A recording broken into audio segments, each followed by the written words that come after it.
guys, how are you? Happy Sunday, my people. Achọrọ m ikwu n'Igbo, asị m ka njụọ ndị Igbo anyị onye mere unu ife a.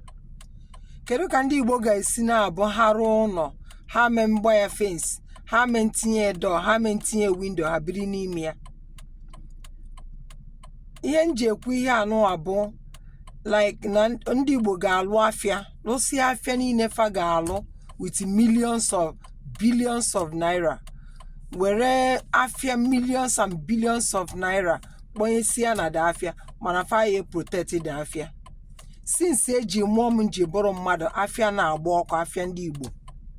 Na-achọ ịjụ onye mere unu ife a. Even at this 21st century, still unu nọkwa the same way. Oya ba afia gba ọkụ oda aboda dem. Because na common sense aka agwago ndị Igbo na this is time ịbịa na main market Onitsha unu nwe security unu akwụfụ ụgwọ.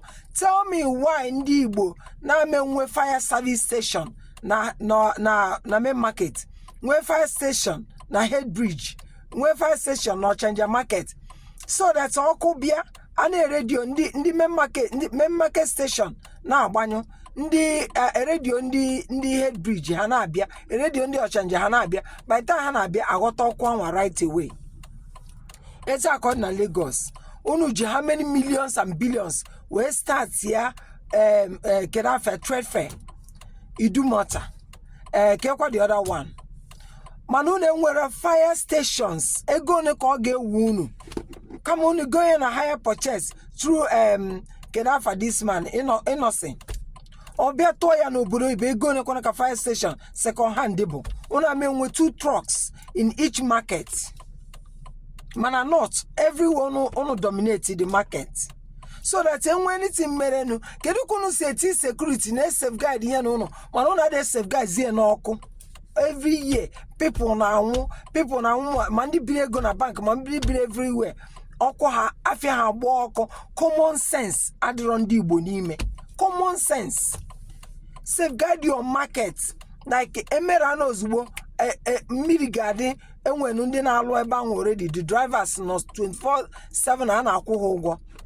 Then they move, take action immediately. Moto na-agba ọkụ, anything na-agba mma na ndị Igbo ka anọ na unu dispatch ya immediately to go and save life. Ọ karịrị ego unu na-atụta, ọ karịrị ego unu ji eri ife. Just tụkọ na ego etu esi ana eji eme market ka ngoro ihe.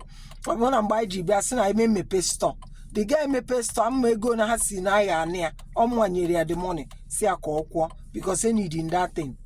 Okay, ego niile unu anakọ unu enwere ike ije wee nweta fire station, nwe trucks mmiri na-adị ọnọrọ fire station ha nwe all the gadgets eji aga nwe everything, so that immediately ọkụ na eme anything ndị security and radio ha immediately they will start being in action because I ga-enwe shift ndị na-arụ morning afternoon night, ndị arụ morning ndị arụ morning ndị arụ afternoon, so ọkụ bịa ọ dị too much aha ma nghọta nwunye ha radio ndị other stations, radio ndị Ochanja, radio ndị head bridge River Niger dị ọbụrụ ndị ebe ihe na-adịrị ebe etinye borehole ọ ka ndị ọcha si eme ya.